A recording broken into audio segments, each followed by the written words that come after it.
Good day. This is JNN Weekday News. I'm Lafayne Wigan. Here now are the top stories. A delegation headed by Health Minister Dr. Fenton Ferguson traveled to Cuba today for discussions aimed at getting assistance with Jamaica's Ebola monitoring and response preparedness. The meeting follows preliminary discussions between Prime Minister Portia Simpson Miller and Cuban President Raul Castro. Ferguson says following that discussion, he had initial talks with Cuba's ambassador to Jamaica, His Excellency Bernardo Guanche Hernandez, on a number of areas on which he would like to cooperate.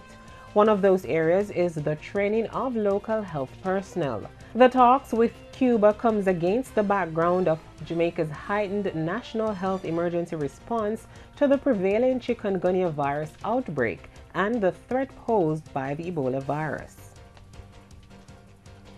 Meanwhile, the private sector organization of Jamaica, PSOJ, has offered its support to the government in the fight to keep Ebola from spreading to Jamaica.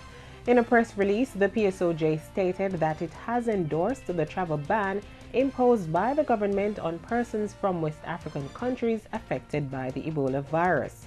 The ban was imposed nearly a week ago.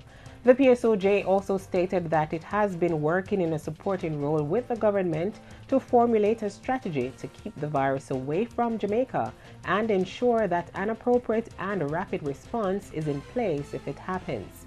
PSOJ President Chris Zaka stated that the group has been in constant dialogue with the authorities. He believes that the travel ban plus the creation of a joint JDF and Ministry of Health unit are steps in the right direction. And Health Minister Dr. Fenton Ferguson says the island's hospitals should now have guidelines and protocols for dealing with suspected cases of Ebola. Dr. Ferguson says the guidelines and protocols should assist frontline healthcare workers in their approach to situations that may emerge. The minister's comments come after reported panic among healthcare workers at the Mandeville Hospital last week when a Nigerian man showed up and was suspected to be carrying the disease. An investigation has begun into that matter, but Dr. Ferguson states that another policy should also be implemented in the short term. He says not all public hospitals will have an isolation area for Ebola, as he believes that that is not necessary or practical. A man believed to be behind the recent violence in Augusttown, St. Andrew, has been charged. Omar Shaw, 33, otherwise called Bud, has been charged with murder by the Major Investigation Task Force, MIT. He was charged on Tuesday with the murder of Jeffers Ferguson, 34, a reputed gang leader in Augusttown. Ferguson was killed on October 9 in Goldsmith Villa.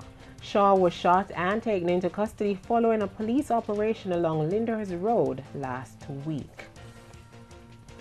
And in sports, Jamaica's under-17 team has qualified for the CONCACAF final round qualifiers after a 3-2 win over Guadeloupe last night in Haiti.